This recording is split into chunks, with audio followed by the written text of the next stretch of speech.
വാഹനങ്ങളിൽ കുട്ടികളുടെ ഇരിപ്പിട ക്രമീകരണവുമായി ബന്ധപ്പെട്ട് നിർണായക റോഡ് സുരക്ഷാ നിയമങ്ങളുമായി ബന്ധിപ്പിച്ചുകൊണ്ട് യുഎയിലുടനീളം ഏകദേശം 3802ഓളം നിയമലംഘനങ്ങളാണ് കഴിഞ്ഞ ദിവസങ്ങളിലായിട്ട് പോലീസ് റിപ്പോർട്ട് ചെയ്തിട്ടുള്ളത്. 10 വയസ്സും അതുപോലെ 10 വയസ്സിന് താഴെ വരുന്ന കുട്ടികൾ അല്ലെങ്കിൽ 145 സെന്റിമീറ്റർ ഉയരത്തിൽ താഴെ വരുന്ന കുട്ടികളെ മുൻസീറ്റിൽ ഇരുത്താൻ ഈ വ്യക്തികൾ അനുവദിച്ചതിന്റെ ഫലമായാണ് ഇത്രയും കൂടുതൽ നിയമലംഘനങ്ങൾ കണ്ടെത്തിയിട്ടുള്ളത് എന്നാണ് പോലീസ് റിപ്പോർട്ട് ചെയ്തിട്ടുള്ളത്. ഷാർജ എമിറേറ്റിലാണ് ഏറ്റവും കൂടുതൽ ഈ ഒരു കാര്യത്തിന് നിയമലംഘനങ്ങൾ റിപ്പോർട്ട് ചെയ്തിട്ടുള്ളത്. ദുബായ് എമിറേറ്റിലും ഏകദേശം 118ഓളം നിയമലംഘനങ്ങളാണ് ഇതിന്റെ ഫലമായിട്ട് പോലീസ് റിപ്പോർട്ട് ചെയ്തിട്ടുള്ളത്.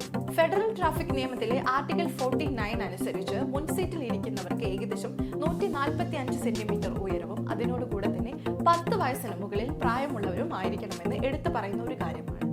10 വയസ്സിന് താഴെ വരുന്ന കുട്ടികളെ മുൻസീറ്റിൽ ഇരുത്തരുത്. അതുപോലെ തന്നെ കുട്ടികളെ മടിയിലിരുത്തുന്നത്, അതുപോലെ തന്നെ ഡ്രൈവറുടെ മടിയിലിരുത്തുന്നത്, മറ്റ് യാത്രക്കാരുടെ മടിയിലിരുത്തുന്നതായിട്ടുള്ള പ്രവണതകൾ ഒഴിവാക്കാൻ എടുത്തു പറയുന്നുണ്ട്. ആൻഡ് ലാസ്റ്റ് ഒരു കാര്യം കൂടി പറയുന്നുണ്ട്, കുട്ടികളെ ഒരിക്കലും വാഹനത്തിനുള്ളിൽ സഞ്ചരിക്കാൻ അനുവദിക്കരുത് എന്നുള്ള കാര്യം കൂടിയാണ്.